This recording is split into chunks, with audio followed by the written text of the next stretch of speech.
صحابہ کی یہ مقدس جماعت خلفائے راشدین حضرت سیدنا صدیق اکبر، حضرت عمر فاروق، حضرت عثمان غنی، حضرت مولا علی مشکل کشا، ان سب کی قیادت میں صحابہ کی ایک بڑی جماعت حج کرنے آئی۔ جب یہ حج کرنے آئی، جب طواف کرنے کے لیے مطاف میں آئے تو سب سے آگے سیدنا صدیق اکبر، اس کے پیچھے حضرت عمر فاروق، پھر مولا علی، اس طرح سے لوگ۔ اب حجر اسود جب چوما، سیدنا صدیق اکبر نے چوما اور طواف شروع کر دیا، آگے بڑھ گئے۔ پیچھے سے حضرت عمر فاروق آئے، انہوں نے جیسے ہی چومنے کے لیے ہاتھ بڑھایا، بالکل کرنٹ کی طرح ہاتھ جلدی سے کھینچ لیا اور بالکل اسٹریٹ فارورڈ کھڑے ہو گئے اور حجر اسود سے کہا، اے حجر اسود، میں تجھ کو تیری کسی کمال یا تیری کسی اچھائی یا خوبی کی وجہ سے نہیں چوم رہا ہوں، میں اس لیے نہیں چوم رہا ہوں کہ تو کوئی فائدہ دینے والی چیز ہے یا نقصان پہنچانے والی چیز ہے، میں تو صرف اس لیے چوم رہا ہوں کہ میرے آقا نے چوما ہے۔ یہ کہہ کر پھر چوم لیا۔ اب اس کے پیچھے مولا علی جب آئے، آپ بھی ایسے کھڑے ہو گئے، ٹینشن، کہا، اے حجر اسود، میں جانتا ہوں کہ تو فائدہ بھی پہنچانے والی چیز ہے، نقصان پہنچانے والی بھی چیز ہے، لیکن میں چوم اس لیے رہا ہوں کہ میرے آقا نے چوما ہے۔ آگے حضرت عمر سے سن لیا، پلٹ کے پوچھا، علی، یہ پتھر فائدہ اور نقصان پہنچائے گا؟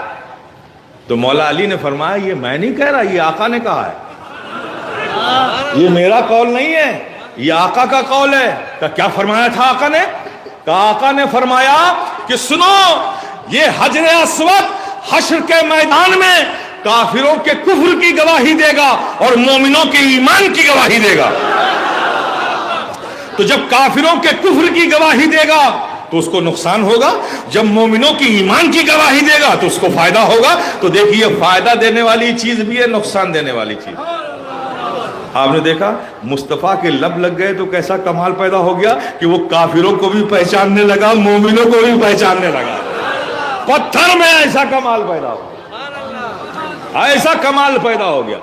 لیکن ایک سوال کروں میں آپ سے، جب سے نبی نے حرم بنایا ہے تو میقات ایک ہے نا، حد، بارڈر لائن، جس کے اندر کوئی غیر مسلمانوں کے علاوہ اندر جا نہیں سکتا، ٹھیک ہے نا؟ تو اب اس کے اندر کوئی غیر مسلم کافر تو گیا ہی نہیں۔ جب سے نبی نے حرم بنایا تو یہ پتھر کس کافر کے کفر کی گواہی دے گا؟ ابے کسی کافر کو جب اندر جانا پرمیٹڈ ہی نہیں ہے، منع ہے، کوئی کافر اندر جا ہی نہیں سکتا، حجر اسود کو چومنے کی بات تو چھوڑو، اس حد میں نہیں جا سکتا، تو پھر یہ پتھر کس کے کفر کی گواہی دے گا؟ مکے میں کسی کافر کی انٹری ہی نہیں ہے، وہاں صرف مومنوں کے جانے کی اجازت ہے، کوئی غیر مسلم مکے کے اندر نہیں جا سکتا۔ تو جب کوئی غیر مسلم مکے میں جا نہیں سکتا تو پھر آقا نے جو فرمایا یہ کافروں کے کفر کی گواہی دے گا، جب کسی کافر، یہاں کوئی کافر پہنچا ہی نہیں تو چومے گا کیا؟ اور چوما نہیں ہوگا تو گواہی کیا دے گا؟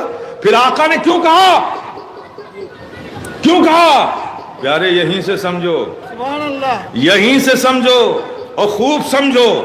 آقا نے فرمایا ہے نا، کافروں کے کفر کی گواہی دے گا، تو پیارے سمجھ میں آ گیا، کچھ ایسے بھی ہوں گے جو اپنے آپ کو مومن تو سمجھتے ہوں گے، لیکن نبی کی گستاخی ان کے ایمان کو کب ان سے دور لے گئی، انہیں پتہ بھی نہ ہوگا۔